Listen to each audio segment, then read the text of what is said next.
மச்சான பார்க்க போகுது. பார்த்தா எல்லாம் கைதட்டுங்க. கிலோனா அருமையா பாடக்கூடிய பாடகி. செக் வரையிலே செக்கு கேட்குது பாருங்க. கேஷ் எல்லாம் வாங்க மாட்டேன், செக் கேட்டா உண்மையாவே நம்ம வேலைமுடியில பேசுறதுக்கு எனக்கு 5 பைசா கூட சம்பளம் வேணாங்க. ஏன் 2 ஏக்கர் நல்ல வேணா அழித்தாருங்க. இல்லங்க, உண்மையாவே அம்மா வீட்டுக்கு விருந்துக்கு வந்திருந்தா எப்படி ஒரு சந்தோஷமா இருக்கு.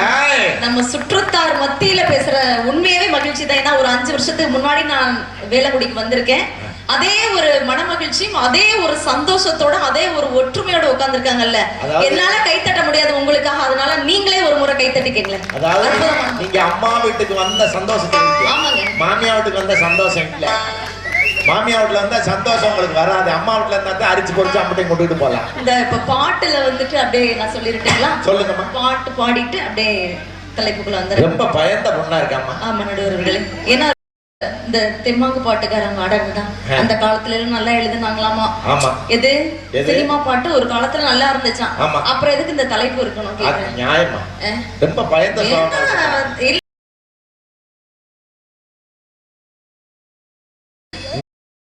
சில்லு கொடுக்கறத பாரு, நீலவேணி மாதிரி இருக்கிறாங்க பாருங்க. ஹலோ, ஆடியோன்னா அண்ணா உங்களை பார்த்தோன்னே ஒரு சந்தோஷம் வந்துருச்சுண்ணா. பக்காவா இருக்கும்.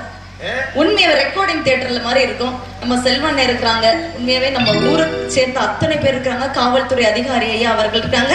நான் பேசி நீங்க தீர்ப்பு சொல்ற வரைக்கும் உட்கார்ந்து கேட்டுட்டு போகணும்னு தங்க மாதிரி தங்கி இருக்கக்கூடிய உங்கள் அத்துணை பேரது பாதம் பட்ட மண்ணை தொட்டு வணங்கி என்னுடைய உரையை தொடங்கு. யாரையுமே தங்கம்னு நீங்க சொல்லாங்க. ஏன் நடுவர்களே? எந்த ஆம்பளையும் பொண்டாட்டிய தங்கம்னு கூப்பிடக்கூடாது. அது எப்ப ஏறும் எப்ப இறங்கும்னே நல்லா இருக்கே. ரெடினா? ரெடியா?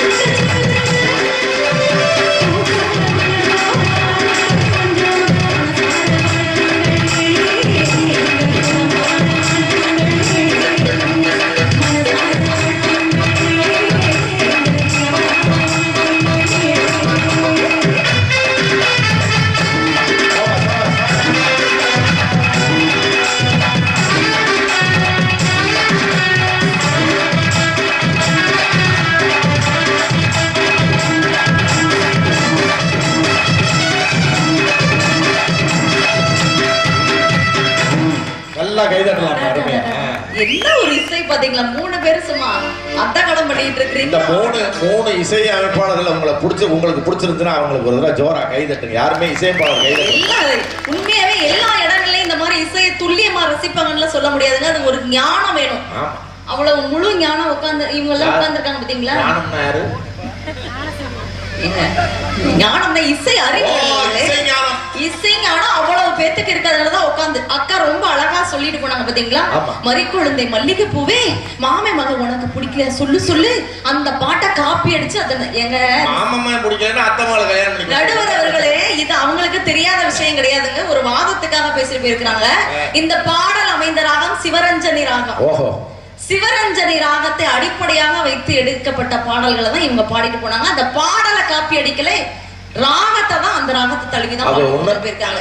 ஒரு சாண வயிற்றுக்கு தான் எல்லாத்தையும் விக்கிறேன், நான் எல்லாத்தையும் விக்கிறேன். ரொம்ப அற்புதமான பாட்டுன்னு இந்த கேவலப்படுத்தி போயிருக்காங்க எங்க அக்கா. கேவலமான பாட்டு இல்லையா? இல்ல, கேவலமான பாட்டு தான் நான் ஒத்துக்கிறேன் நடுவே. உண்மையாவே ஒரு சோறு சாப்பிடுறோம், இல்ல ஒரு ரோஜா பூவே பறிக்கிறோம், ஒரு 100 ரோஜா பூ பறிக்கிறோம்க்கா, ஒரு முள்ளு குத்திருதுக்கா.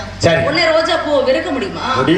சோறு அள்ளி சாப்பிட்டு இருக்கோம் பசியோட, அதுல ஒரு கல்லு இருந்துருது, உடனே மேல் சோறை சாப்பிட மாட்டேன்னு சொல்ல முடியுமா? அப்படின்னா நான் சாப்பிட முடியுமாமா? தினம் என் சோத்துல முடி கிடக்குமா? உங்க அண்ணிய கூப்பிட்டு கேட்கிறேன், அறிவு இருக்கா அப்படின்னு கேட்கணும்னு நினைச்சேன், பயந்துகிட்டு சொன்னேன். இந்த முடி உன் தலையில இருந்தாலும் அழகா இருக்கு, இலையில இருந்தா அழகா இருக்குன்னு ஒரு பிட்டு போட்டேன். அவ என்ன தெரியுமா சொன்ன? இருக்க வாரத்துல இவ்வளவு முடி சுத்தி இருக்கு, அதை கொண்டாந்து போடுறேன். குடும்பம் நடத்த முடியாது. இங்க பாருங்களேன், அந்த பாட்டு உண்மையாவே ரொம்ப மோசமான பாட்டு தாங்க. கரெக்டா தான் சொல்லிட்டு போனாங்க. கேவலமான பாட்டு தான். இந்திய சமுதாயத்தையும் பண்பாட்டையும் கலாச்சாரத்தையும் கேவலப்படுத்துற பாட்டு தாங்க, நான் ஒத்துக்கிறேங்க. இந்த பாட்டை பாடினது யாரு? இந்த பாட்டு பாடினது யாரு? தஞ்சை செல்வின்னு ஒரு அக்கா கிராமத்து பாட்டு பாடிட்டு இருந்துச்சு இந்த மாதிரி. நான் கேட்கிற தெரியாம ஒரு கேள்வி கேட்கிறேன். புஷ்பவனம் குப்புசாமி அவர்கள் திறமைசாலியா இருந்தார், அதனால கூட்டிட்டு போனாங்க, வாய்ப்பு கொடுத்தாங்க. நம்ம சோனாக்குட்டி அண்ணன், எங்க அண்ணன் தான் இவரு உட்கார்ந்துருக்காரு பாத்தீங்களா, 8 கட்டு அண்ணன்.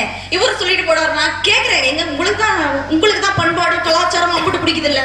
சினிமா பாட்டு கேவலமா தானே இருக்கு. ஒருவேளை ராஜன் அண்ணனுக்கோ நம்ம அக்காவுக்கோ சினிமால பாடுறதுக்கு வாய்ப்பு வந்துச்சுன்னு காலையில போன் வருதுன்னு வச்சுக்கேன், இல்ல சார் சினிமா பாட்டுங்கிறது ரொம்ப மோசம், எனக்கு இந்த மாதிரி வாய்ப்பே வேணாம்னு சொல்லுவாங்க நினைக்கிறீங்களா?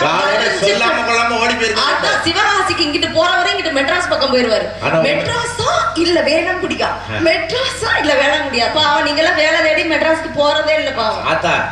உன்னையோட சொல்றேப்பா, நீ தெரிஞ்சு சொன்னியா தெரியாம சொன்னியா இல்ல அம்பாலே உன் வாயில வந்து சொல்ல சொன்னிச்சோம். நாளை காலையில சினிமாவில இருந்து இவளுக்கு வாய்ப்பு வரும்னு சொல்லி இருக்கீங்க. கட்டாயம் இங்க வந்துட்டு போயிட்டாப்பா, வரும்பா. நடுவர் அவர்களே, இதுவரைக்கும் நான் எதிரணியில இருந்து நான் இந்த மாதிரி கேள்வி கேட்ட எல்லாருமே செலிபிரிட்டியா தான் இருக்கிறாங்க. அதை தெரிஞ்சுக்கங்க நடுவர் அவர்களே.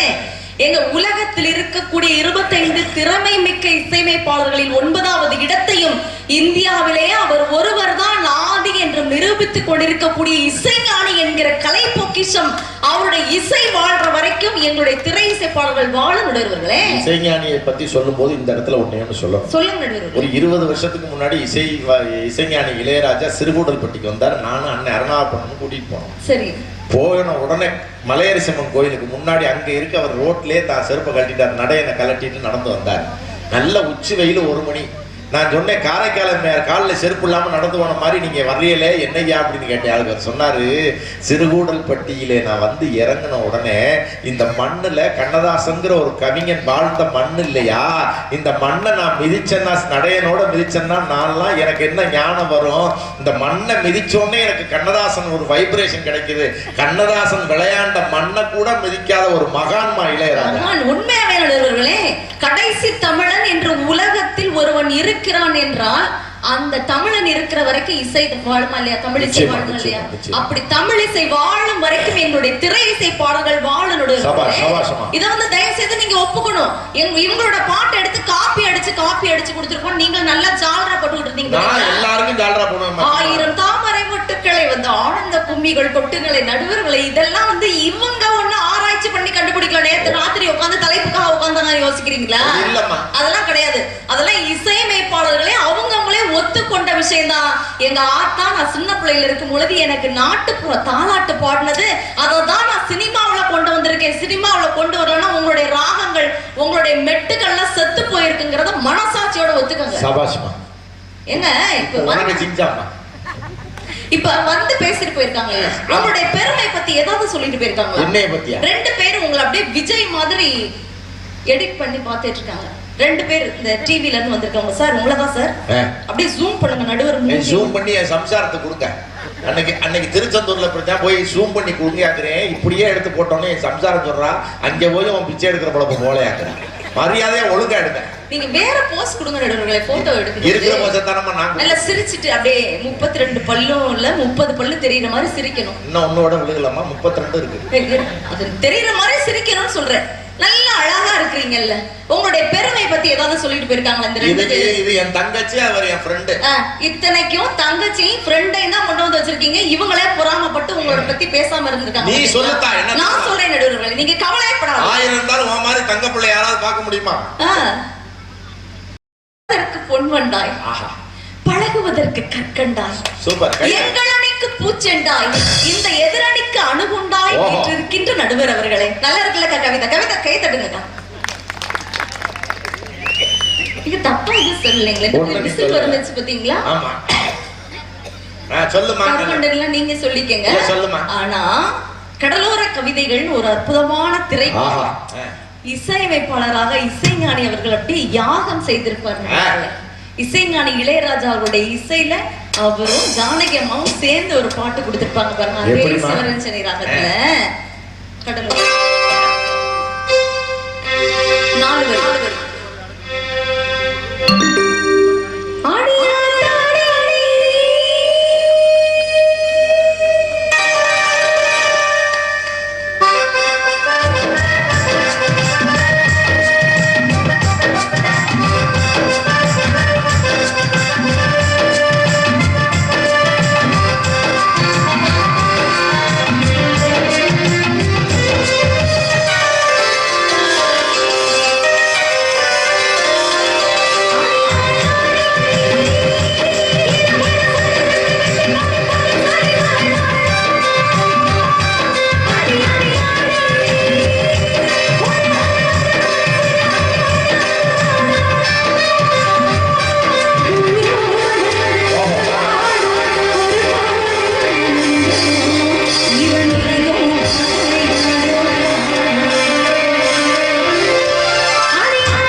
உள்ளபடியே ரெக்க கட்டி பறந்துருச்சுமா எனக்கு. இதுதான் நடுவர்களே எங்களுடைய திரை இசைப்பாடல்கள். ஒரு பாட்டு இப்படி இருந்துச்சாமா, என்னம்மா ரெக்க கட்டி பறந்துருச்சு. இருந்திருக்கட்டுமே, அதை தாண்டி நிக்குதுமா எங்களோட பாட்டு, நிக்குது ஓடுமா. அதான். ஆனா பெண்கள்லாம் நிறைய பேர் இருக்கிறதுனால ஒரு விஷயத்தை கேட்கலாம்னு நினைக்கிறேன். மனைவிங்கிற உறவுக்கு தாரம்னு ஒரு பேர் வச்சாங்கல்ல தமிழன். ஏன் தாரம்னு பேர் வச்சா? அர்த்தம் இல்லாமலாம் வச்சிருந்திருப்பான். ஒரு 2 சங்கிலியை தாண்டா தாரம்னு கொடுக்கணும். இல்லங்க, அன்பு தாரம், ஓஹோ, பண்பு தாரம், பாசத்தை தாரம், 100 ரூபாய் கைமாத்து தாரம், புள்ள குட்டிகளை பெத்து தாரம், தேவைப்பட்டா உங்க மொகர கட்டைக்கு எங்க நகநட்ட பூரா கலட்டி தாரம். அதனாலதான் எங்களுக்கெல்லாம் தாரம்னு பேர் வந்துச்சு. ரொம்ப நல்லா துன்பத்தை தாரம், துயரத்தை தாரம். அதெல்லாம் இல்லங்க. ஏன் நெகட்டிவ்? ஏமா ஒரு பொண்டாட்டி யாராவது ஒரு புருஷனுக்கு 100 ரூபாய் கைமாத்து கொடுக்குறீங்களாமா? எங்க நீ சம்பாரிச்சு வர்றத நீங்க தானே. ஒரு 100 ரூபாய் கைமாத்து கொடுறீங்களே. அவ சொல்றா, என்கிட்ட இல்ல, எந்த ஒரு சுந்தரியா கட்ட வேணும் வாங்கி தருவான்னு சொல்லிட்டு என் பிள்ளைகிட்ட தானே கொடுத்து விட்டு அங்கே இருந்து 100 ரூபா வந்தோடனே என்னடின்னு கேட்கிறேன். எந்த ஒரு சுந்தரி அக்கா 100 ரூபா அடிச்சு வட்டி 25. நான் சொன்னேன், சுந்தரி அக்காட்ட ஏற்கனவே நான் வட்டி இல்லாம வாங்கிச்சேன். சுந்தரி அக்காவுக்கும் உங்களுக்கு அப்படி என்ன? எனக்கு அதுக்கு ஒரு பாசம், அன்பு. அன்னைக்கிட்ட எதுக்கு சொல்லி வைக்கணும்? நாமெல்லாம் அத்தான் அத்தான் தானே கூப்பிடுறோம் நம்ம கணவனை பார்த்து. அது மாதிரி செல்லமா நீங்க ஏதாவது கூப்பிடுறீங்களா? கூப்பிடுறேன். என்ன கூப்பிடுறீங்க? பப்பி, சுப்பி. ஏங்க பப்பி, சுப்பி, ஹிப்பி அப்படிலாம் கூப்பிட கூடாதுங்க. ஆனா நாங்கெல்லாம் அவ்வளவு பாசமா அத்தான் அத்தான்னு கூப்பிடுறோம்ல. ஏன் அத்தான்னு கூப்பிடுறோம்? சட்ட புத்தான அத்தான் இல்லங்க, அதுக்கும் வச்சாம் பாருங்க இலக்கணத்துல. தமிழில் உள்ள உயிரெழுத்துக்களில் முதல் எழுத்து மெய்யெழுத்துக்களில் கடைசி எழுத்து இன். என்னுடைய முதலும் முடிவுமானவனே உடலும் உயிருமானவனே என்பதற்காக தான் நாங்க எல்லாம் அத்தான்னு சொல்றோம். அதுக்காக இல்லம்மா, நான் வந்த உடனே உங்க அக்கா தங்கச்சி உறவு அத்தான், ஒரு 6 மாசம் கழிச்சு உங்க ஆத்தா உறவு அத்தான், அப்புறம் உங்க பின்னாடியே போறதுக்காக சொந்தம் சுருத்து கூட்டாளி ஒரு பாட்டில் வாங்கி 2ஆ கட்டிங் போட்டவங்க எல்லாம் அத்தான். கல்யாணம் ஆன 2 நாள்ல கழுத்துல கடந்த தங்க செயின் அத்தான். நீங்களும் ரொம்ப கொடுத்துருப்பீ, அது பூரா கவரிங் கதை நகைன்னு எங்களுக்கு தெரியாம இருந்துச்சு. கல்யாணத்துக்கு நன்றி கெட்டதனமா பேசுறீங்க பாத்தீங்களா? நீங்க வேற, நாங்க போடுறதாம்மா தங்கம், அதுதாம்மா தங்கம். எங்க நான் கேக்குற பெண்கள், எல்லா பெண்கள் சார்பா கேக்குறேன், ஒவ்வொரு ஆண்களும் உங்க மனசாட்சியை தொட்டு நினைச்சு பாருங்க. ஒவ்வொரு நாளைக்கு உங்க மனைவியை பார்த்து எத்தனை தடவை சோத்த போடுமா அப்படின்னு சொல்றது? சோத்த போடுறீ, குழம்ப ஊத்துடி, துண்டங்கடி, வேட்டியங்கடி, எத்தனை தடவை டீ போட்டு சொல்றாங்க. நம்ம என்னைக்காவது கோவப்பட்டு இந்த காஃபி வாங்கடா போவண்டே ஒரு மாதிரி ஆரம்பிக்குது. என்னைக்காவது கேட்டிருக்க மாட்டேங்குதுங்களே? எப்படி கேட்க முடியும்? இந்தடா காஃபி, இந்தடா வேட்டி, இந்தடா துண்டு, என்னைக்காவது சொல்லியிருக்கோமா? சொல்லவே மாட்டோம். நீங்க இப்படி சொல்றீங்கன்னு தெரிஞ்சாவே நாங்க வேட்டியை பட்டுக்கையில முடிஞ்சு நறுக்குன்னு கட்டிக்கிறோம்மா 10 நாள். அப்படிலாம் கேட்கவே மாட்டோம். ஏன்னா என்னதான் வளர்ச்சிக்கு வண்ணத்திரை இசை பாடல்கள் கொண்டு சென்றாலும் சரி, தமிழனுடைய மானத்தை காக்க வேண்டும் அப்படிங்கிற ஒரு அடையாளத்தை நாங்க எப்பயுமே. நான் ஒண்ணு கேட்கிறேன், நீங்க கேட்கறதுக்காக. தங்கச்சியா இருந்தாலும் கேள்வின்னு வந்தா விட்டு கொடுக்க கூடாது. சொல்லுங்க பாப்போம். நான் கேட்கிறேன், நீங்க கல்யாணம் பண்ணி ஒரு வீட்டுல ஒரு பொண்டாட்டி ஒரு புருஷனோட வாழ்றா 3 பிள்ளை, ஒரு பொண்டாட்டி புருஷனோட வாழ்றா 3 பிள்ளை. சரி, ஏதோ ஒரு சூழ்நிலையில பொண்டாட்டி ஏதோ ஒரு ஆகி போச்சு, அடுத்த 2ஆம் தரத்தை கல்யாணம் பண்றேன். சரி, 2ஆம் தரம் கல்யாணம் பண்ணிடுறேன். சரி, கல்யாணம் பண்ணோன்னா இந்த முதல் தரத்து பிள்ளையில 2ஆம் தரம் பொண்டாட்டி ஒழுங்கா பாத்துக்கிறாளா? நீங்களே சொல்லுங்க. ஒரு கோழி இருக்கு, கீரனூர்ல இருந்து 4 கூமுட்டையை கொண்டாந்து அதுல வைப்போம். தேவோட்டில இருந்து ஒரு 4 நல்ல முட்டையை வைப்போம். காரைக்குடி வேலங்குடில இருந்து சூப்பர் முட்டையை வைப்போம். இந்த குஞ்சு 22 நாள்ல பொரிச்சிருது. இந்த கோழி கூப்பிட்டு கீரனூர் 4 கூமுட்டை போ, தேவோட்ட 4 பிரிச்சு விடுதா? ஆனா நீங்க பெண்கள் என்ன பண்றீங்க? உங்க வீட்டுக்காரருக்கு பிறந்திருந்தாலும் என் பிள்ளைன்னு கொடுமைப்படுத்துறீங்களா? பண்ணலையா? ஏங்க நான் கேக்குறேன், ஒருவேளை என்னமோ ஆகிருச்சுன்னா இன்னொரு கல்யாணம் பண்ணிக்கிட்டு வர்றோம் அப்படின்லாம் சொல்றீங்களே, ஆண்களுக்குலாம் ஒரு சுதந்திரம், பெண்களுக்கு ஒரு சுதந்திரமா? ஒருவேளை ஏதாவது ஒரு ஆண் இறந்து போயிட்டாங்கன்னு வச்சுக்கோங்க, சின்ன வயசு பொண்ணு கல்யாணம் ஆயிடுச்சு அப்படின்னு சொல்லிட்டு கல்யாணம் பண்ணிட்டு வர நேரத்துல ஆம்பளைங்களும் நீங்களும் அவ்வளவு அகம்பாவமா சொல்றீங்க. டடி பரிமளம், இங்க பாரு போட்டோ, இவதான் உங்க அக்கா செல்லம்மா, கூப்பிட்டுக்க, இந்த பீரோல பாரு, அவன் நட்டு சேலை பூரா எல்லாம் இதெல்லாம் உனக்குத்தான், அக்காவோடது உனக்குதான் அப்படின்றீங்களே. இந்த புள்ள கடக்கத்துல நண்டு சின்னமா 2, இதுவும் உன் பிள்ளைங்க நல்லா பாத்துக்க அப்படின்லாம் சொல்றீங்களே. ஒருவேளை பெண்களுக்கு இதே மாதிரி ஒரு நிலைமை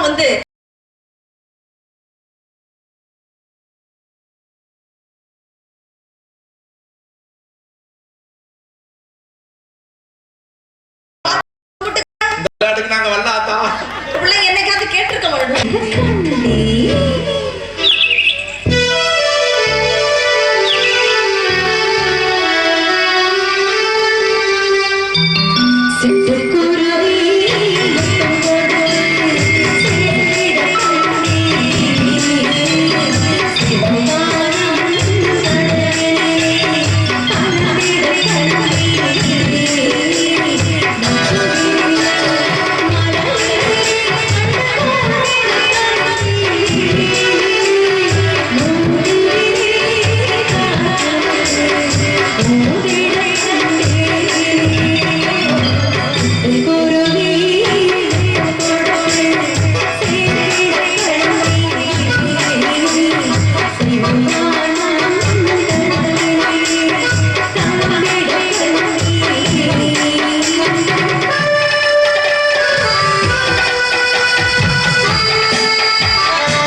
இன்னொரு ஒரு ஜோரா கை தட்டுங்க. சூப்பர்மா, ஃபேண்டாஸ்டிக் மியூசிக்மா. அழகு அழகு அழகு. சிட்டுக்குருவியே வந்துரும் போல் இருக்கு. நம்ம செல்போனை கண்டுபிடிச்சு செல்போனை பேசி சிட்டுக்குருவி ஜாதியே கொண்டுட்டோம். இருந்தாலும் உன் பாட்டுக்காவது பொழைச்சு வரட்டும். குட்டி போறவர்களே, ஆனா கவியரசர் கண்ணதாசன் அவர்களை பத்தி சொல்லாம இருக்க முடியாது. பொதுவா தேனீக்கள் எதை சேகரிக்கும்? தேனைத்தான் சேகரிக்கும். காட்டுக்குள் தேனீக்கள் கூட்டுக்குள் வைத்ததை பாட்டுக்குள் வைத்தவன் கண்ணதாசன். சண்டாலும் ஒரு 10 வருஷம் இருந்திருந்தா நாட்டை திருத்திருக்கோம். கவியரசர் கண்ணதாசன் இந்த வாலின்னு ஒரு ஆள் இருந்தாரு, அவருதான் பாட்டு கொடுத்தாங்கன்னு சொல்லிட்டு போனாங்களே, அந்த ஆள் கொடுத்ததுதாங்க அந்த கவிதை நடுவே. அப்படிதான் அவர் அட்டகாசமான கவிஞர்கள்லாம் இருந்திருக்கிறாங்க. ஆனா தாலாட்டுங்கிறது, தாலாட்டுன்னா என்ன? தாள்னா நாக்கு, நாக்கு வச்சு ஆட்டுறது, நாக்கை அசைத்து பாடுவதா அது தாலாட்டுன்னு பெயர் பெற்றுச்சு. பாத்தீங்களா, பொம்பளை பிள்ளைங்களுக்குலாம் எந்த காலத்திலயுமே மதிப்பு தனியா இருக்கும். ஏன்னா ஆண்டவங்கிட்ட வேண்டிக்கிட்டு பெத்தா அது ஆம்பளை புள்ள, அந்த ஆண்டவனே வந்து பிறந்தா அதுதாயா பொம்பளை புள்ள. காளியத்தான் மாரியத்தான் பேர் வச்சு அதுதான் நடுவர்களே. அதனாலதான் ஆறுகளுக்கு நதிகளுக்கு எல்லாம் கூட பெண்களோட பேரையே வச்சு கூப்பிட்டாங்க. அதனாலதான் ஒரு ஆத்துலயும் தண்ணி வரல. ஆம்பளை பேர் வச்ச கிருஷ்ணாவில மட்டும் தண்ணி வருது. இல்லங்க, அப்படிலாம் சொல்லாதீங்க. பெண் குழந்தைகள் பிறக்கணும்னா அது வந்து பாரம் கிடையாது, அது சமுதாயத்துக்கு கிடைத்த வரம் தான். ஒத்துக்கிறேன். ஆமா, எங்க வீட்டுல எல்லாம் தாலாட்டு ரொம்ப வித்தியாசமான தாலாட்டு நினைக்காதீங்க. நம்ம செட்டிநாட்டு தாலாட்டு தான். எப்படி? போன வாரம் திங்கக்கிழமை எனக்கு எங்க மாமியாவுக்கு சின்ன சண்டை வந்துருச்சு. அன்னைக்கு மட்டும் தான் வந்துச்சோ? வாரத்துல 7 நாள் சண்டை தான். அன்னைக்கும் ஒரு சண்டை வந்து. ஏன் மாமியாரோட உசுரோட வச்சிருக்கீங்கன்னா உங்களோட புள்ள ஊட்டியில வளர்க்கணும், நீங்க பட்டிமன்றம் வரணும். எப்படி கண்டுபிடிச்சீங்க? இதுதானே எனக்கு தெரியாது. ஐயோ, இதெல்லாம் வெளியில சொல்லிடாதீங்க. வெளியில சொல்லித்தான் நான் பாத்துக்கிட்டே இருக்கிறேன் ரொம்ப காலம். இப்ப போன வாரம் திங்கக்கிழமை அது மாதிரி சண்டை வந்த பொழுது எங்க மாமியாவை நேரடியா திட்ட முடியாது. என்னதான் இருந்தாலும் ஒரு அழகான, நான் தான் அப்படி கருவாச்சியா இருக்கிறேன், நல்லா அவங்க செவத்தவங்க, என் புருஷன் நல்ல செவத்தவரு, அவரை பத்தி நல்ல பொறுப்பான ஒரு ஆம்பளை மாம்பழம் என் கையில கொடுத்தாங்க பாத்தீங்களா, ஆமா. அந்த மரியாதை எனக்கு இருக்குமா இல்லையா? அது மரியாதை இருக்கணும் மனசுல. அந்த மரியாதைக்காக வேண்டி நான் நேரடியா திட்டவே மாட்டேன். உன் புருஷனை நீ எப்படி கூப்பிடுவ? பாவா, தங்க புள்ள, தங்க புள்ள, தங்க புள்ள, தங்க புள்ள, செல்லக்குட்டி, அச்சுக்குட்டி, எது வேணாலும் சொல்லுவேன். அவரு என்ன கொஞ்சம் விதமே வேறதான். அதெல்லாம் போய் மேடையில சொல்லாத விட. இல்லங்க, உலக அழகே அப்படிதான் கூப்பிடுவாரு. உள்ளூர் கிளவின்னு கூப்பிட்டாருன்னு சொன்னா ஏங்க நீங்க பொறாமையில பொங்காதீங்க. குடும்பம்னா இப்படி இருக்கணும் அப்படின்னு ஒரு இலக்கணம் இருக்கு பாத்தீங்களா, அத மீறாம நடக்கிறதா ஏன் குடும்பம். இதுக்கு காரணம் எங்களோட சினிமா பாட்டு தான் தெரியுமா. ஆனா எங்க மாமியார் நான் எப்படி திட்டுவேன்னு சொல்லாம நான் தலைப்புக்குள்ள வரவே மாட்டேன். இல்ல சொல்லு, நீ என்ன வேணாலும் சொல்லு. இது வந்து ஜாட மாட்டதான் நான் பேசுறேன். வெளிய சொல்லாதீங்க, மைக் எல்லாம் ஆஃப் பண்ணி விடுங்க. இல்ல எக்கோ வச்சிராதீங்க, என் புருஷனுக்கு கேட்ற போதுங்களா. ஏன்னா ஆடியோ கீரனூருக்கே கேட்டுரும் போல தெரியுது. இந்த புள்ள பஸ் ஏறணும்னா அவரை கிட்ட போயிட்டாரு, அவர் கேட்க போறாரு. ஏங்க இப்படி சொல்றீங்க? ஆனா எங்க மாமியாவே இப்ப திட்ட போற இருனே நீ சும்மா இருப்ப. அது மாமியா அதை திட்டும் போது உனக்கே பார்க்க கூடாது. அவருக்கு அப்படியே பக்குங்குது. மண்ணோ நல்ல மண்ணு, மன்னவரோ நல்லவரு. மன்னவர் யாரு? என் புருஷன். வேணாமா? அந்த மன்னவர பெத்தெடுத்த மரக்கோரங்கே தொந்தரவு. இந்த மரக்கோரங்க யாரு? எங்க மாமியார் தான். மாமியா மரக்கோரங்க. லேடிஸ் எல்லாம் சீக்கிரம் புரிஞ்சிருச்சுன்னா என்ன காரணம்? நல்ல ஜாட மாடதான் எங்களுக்குள்ள. இல்ல வண்டி எல்லா வண்டியும் ஓடுது வெளியில. இப்ப எங்க மாமியாருக்கு கோபம் வந்துருச்சுங்க. அதுக்கு வரும்ல. இவ்வளவு நாள் நீ என்னைய தாண்டி பாடிக்கிட்டு இருந்தியா, அடி பொடி கருவாச்சி நான் தாளாட்டு பாடிக்கிறேன்னு தொட்டியை வாங்கிட்டாங்க. இப்ப உங்க மாமியா? எங்க மாமியா பாடுறாங்க. அவங்க நல்லா பாடுவாங்கல்ல. பூமி நல்ல பூமி, புண்ணியரும் நல்லவரு. புண்ணியர் யாரு? என் வீட்டுக்காரர் தான். அந்த புண்ணியரா கட்டிக்கிட்ட பெருங்குரங்கே தொந்தரவு. பெருங்குரங்கு நீ தானே? கரெக்டா சொல்லிருக்கோம் மாமியா. என்ன பெருங்குரங்கோடே தனியா ஒரு குரூப் கைதிட்டு நீங்க பாத்தீங்களா? இல்லம்மா, எனக்கு ரொம்ப சந்தோஷமா. அந்த அம்மா எப்படி உண்மையை சொன்னுச்சு பெருங்குரங்கு. தங்கச்சிய போய் இப்பெல்லாம் நீங்க தங்கச்சியா இருந்தாலும் பெருங்குரங்கு தான். நான் வேணாலும் கருங்குரங்கா இருந்துக்கிறேன், நம்ம அண்ணன் தங்கச்சியா இருந்துக்கிறோம். நீ பெருங்குரங்கு. அந்த நேரத்துல உங்க மாப்பிள்ள வந்தாரு பாருங்க, பானாஸ்தன் பெருமாள். அந்த தங்க பிள்ளை வந்தாருல. ஆடாடா, 2 பொம்பளைங்க சேர்ந்துட்டீங்கனால வீடு 7:30 தான் இருக்குமே. நீங்க 2 பேருமே அங்கிட்டு போங்க, நான் தாளாட்ட பாடிக்கிறேன்னு அவங்க தொட்டியை வாங்கிட்டாங்க. இப்ப அவரு பாடுறாரு, அவனை யாரும் அடிக்கவில்லை, ஐவரலும் தீண்டவில்லை. அவனை யாரும் அடிக்கவில்லை, ஐவரலும் தீண்டவில்லை. அவன் தானா அழுகிறாண்டி, தம்பி ஒண்ணு வேணும்னு வேணும். எங்க விஷயத்துல கிளாஸ் ஆயிட்டாங்க. மாசம் 30 நாள் பட்டிமன்றம் போனால பிரச்சனை இங்க எழுந்திருக்கு பாட்டு வடிவில். ஆனா இந்த வரி 2வது வரி என்ன? தானா அழுகுறானே தம்பி ஒண்ணு வேணும்னு விளையாட்டுக்கு. என்னமோ நீ தங்கச்சியா போயிட்டு அதுக்கு மேல நான் ஒன்னும் பேச முடியாது. ஆனா 2 பொம்பளை குழந்தைங்க ட்வின்ஸா பிறந்திருப்பாங்க பாருங்க, பார்மகளை பாருங்க, ஒரு ஒப்பற்ற திரைக்காவியம். ஒரே ஒரு கேள்வி மட்டும் சொல்லிடு. நீனும் உன் மாமியாவும் 2 லேடிஸ். ஆமா. நீ அவங்கள சாட பேசுற, அவங்க அவங்கள சாட பேசுற. ஆமா. ஆனா மாமனாரும் மருமகனும் சேர்ந்தா எங்கேயாவது சாட வருதா? ஒரே பாட்டு வாங்கி 2 கட்டிங் போட்டு வேலையை முடிச்சிடுறாங்க. நல்ல ஐடியாவா தான் இருக்கு. ஆனா பாட்டு எங்களோட வண்ண திரையில கொடுத்தாங்க பாருங்க. எப்படி? நடிகர் திலகம் சிவாஜி கணேசன் ஐயா நடிக்கணும்யா, கவியரசர் கண்ணதாசன் ஐயா பாட்டு எழுதணும், MS விஸ்வநாதன் ராமமூர்த்தி அவர்கள் இசையமைக்கணும். அந்த பாட்டை நம்ம கேட்கணும். காலத்துக்கு நிற்கும் பாருங்க. பார்மகளை பார்னு ஒரு திரைக்காவியம். சவுகார் ஜானகி அம்மாவும் நடிகர் திலகம் ஐயா அவங்களும் அப்படியே போட்டி போட்டு நடிச்சிருப்பாங்க பாருங்களேன். 3 கொடுங்க.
ஆகவே நடுவர்களே இன்னும் ஒரே ஒரு பாடலோட நிறைவு செஞ்சுக்கிட்டா ஏன்னா அற்புதமான மக்கள் இருக்கிறாங்க. உட்காருங்க, நான் வேற சாமி கிட்ட வேண்டிக்கிட்டு இருக்கேன். உட்காருங்க. யாரெல்லாம் நான் பேசும்பொழுது எந்திரிச்சு போலாம்னு நினைக்கிறாங்களோ எந்திரிச்சு போறாங்களோ அவங்களுக்கெல்லாம் 1.5 மாசத்துக்கு நல்ல தூக்கமே வராது, தெரிஞ்சுக்கோங்க. இல்லங்க, இது சாப்பிடல நல்ல விஷயம் தான். ஏன்னா இந்த ரோஸ் கலர் சேலையில எந்திரிச்சு போறது பாருங்களேன், உங்களுக்கு எல்லாம் தூக்கமே வராது, கவலைப்படாதீங்க. அந்த அப்பதான் தான் கூட்டிட்டு போறது, ஆங்கடி கருவச்சு பேசிக்கிட்டு இருக்க போறோம் அப்படின்ட்டு. ஆகவே எந்த நேரத்திலும் இவர்களை நம்மளுடைய நெஞ்சங்கள் மறப்பதில்லை. எங்களுடைய வண்ண திரையிசை பாடல்களை மக்களுடைய நெஞ்சங்களில் இருந்து ஒருபோதும் பிரிக்கவே முடியாது நடுவர்களே. அதுக்காக 4 வரி.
அருமை கருதி இதோட நான் நிறைவு செஞ்சுக்கலாம் நினைக்கிறேன். ஏன்னா அடுத்த வருஷம் திருப்பி கூப்பிடுவாங்க, நிறைய பாடல்கள் நிறைய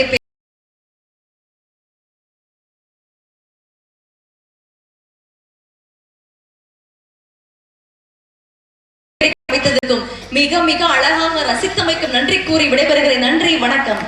எல்லாம் நல்ல ஜோர ஒரு நம்ம கைதட்டிடலாம். நல்ல பாடகி, அருமையாக பாடி இருக்கிறார்கள். நல்ல சினிமா பாட்டுக்கு நல்ல வக்காலத்து வாங்கி இருக்கிறாங்க. இப்ப நம்முடைய பாளைய நாட்டாரின் குலதெய்வமாக வேளங்குடியில் இருந்து அருள்பாலித்துக் கொண்டிருக்கூடிய அருள்மிகு பெரியநாயம்மன் திருக்கோயிலுடைய கும்பாபிஷேகம் நாளைக்கு காலையில மிகச்சரியாக 9 மணிக்கு மேல் 10 மணிக்குள் கடம்பரப்பாடு. அதுக்கு முன்னாடியே 1/4 மணி நேரம் 1/2 மணி நேரத்துக்கு முன்னாடியே புறப்பட்டு மிகச்சிறப்பாக நடைபெற இருக்கும்.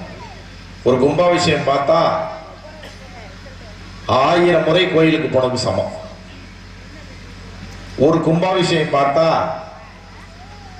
1,00,000 முறை அர்த்த ஜாம பூஜைக்கு போன பலன் கிடைக்கும். அப்படிப்பட்ட கும்பாபிஷேகத்தை நீங்கள் எல்லாம் கண்டுகளிக்க வேண்டும். எல்லாரும் வரணும், நாங்களும் வரணுங்கிறதுக்காக சுருக்கமா உங்களுக்கெல்லாம் புரிகிற அளவுக்கு புரிஞ்சு நீங்களே அதை தெரிஞ்சுக்கிற அளவுக்கு ஒரு 4 செய்தியோட முடிச்சேன்.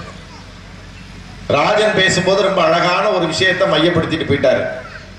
அண்ணன் நீங்க எல்லாம் கேட்டீங்க, தலைப்பு என்னன்னா நம்ம போட்டது வயல்வெளியா வண்ணத்திரையா. ஆனா ராஜன் சொன்னது சென்னையா வேளங்குடியா. நானும் அப்படியே வந்துடுறேன்.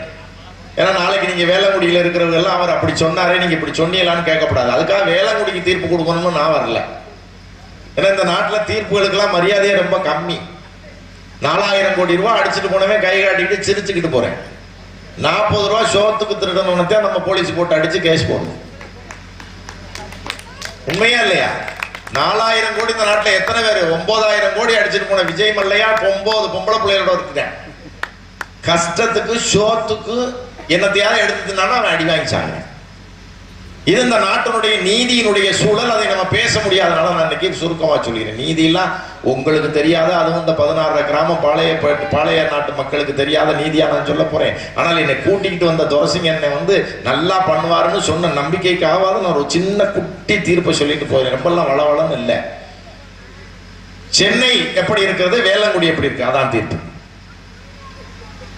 வேளங்குடிக்கு ஒரு நாள் நான் ஒரு வேலை இந்த பக்கம் திருச்சி ஒரு நிகழ்ச்சி முடிச்சுட்டு வர்ற சூழ்நிலை, என்னுடைய காரோ இல்லாட்டி நானோ ஏதோ ஒரு சூழ்நிலையில எனக்கு 10:30 மணிக்கு மேல பசி வந்துருச்சுன்னா, நான் அந்த வேளங்குடியில யார் வீட்டுக்கு போய் நின்னாலும் நான் அப்பச்சி சபாதி வந்திருக்கேன்னு சொன்னா நீங்க உடனே கதவை திறந்து அந்த அண்ணன் அந்த அண்ணி என்ன பண்ணுவாங்கன்னா, வீட்டுல சோறு இல்லைனாலும் பரவாயில்ல, கஞ்சி இல்லைனாலும் பரவாயில்ல, பின்னாடி ஓடி போய் அக்கா அக்கா அக்கா கொஞ்சம் கஞ்சி இருந்தா கொடுக்கா, அக்கா கொஞ்சம் 2 உப்புக்கான இருந்தா கூட, ஒரு முட்டை இருந்தா கூட, இல்லாட்டி ஏதாவது ஒண்ணு கொடுத்து எனக்கு நலபாகத்தோடு ராத்திரி சாப்பாடு போடுவது வேளங்குடி. உண்மையா இல்லையா? ஆனா சென்னைக்கு போனா அது நடக்குமா? என்னோட கூட பிறந்த அக்கா, வேற யாரும் இல்லை, ராத்திரி 10:30 மணி இருக்கும், கையில 100 ரூபாய் தான் என் கையில பணம் இருந்துச்சு. இந்த 100 ரூபாயை நம்ம காலி பண்ணிடக்கூடாதுன்னு அக்கா வீட்டுல போய் சாப்பிட போவோம்னு போய் 10:30 மணிக்கு அக்கா அப்படின்னு கதவை தட்டினேன். எங்க அக்கா கதவை திறந்து, வாடா தம்பி, வராத தம்பி வந்திருக்கிற, சாப்பிட்டு தானே வந்திருக்கேன்னு கேட்டான். மெட்ராஜில கேட்க எனக்கு வைத்த ஆகா, நம்ம இந்த 100 காப்பாத்துறதுக்கு பசியோட வந்திருக்கிறேன்னு அக்கா அப்படி சொல்லுதேன்னு நான் அவளோட பிறந்தவன் எவ்வளவு கெட்டிக்காரன் இருப்பேன். நான் திருப்பி அது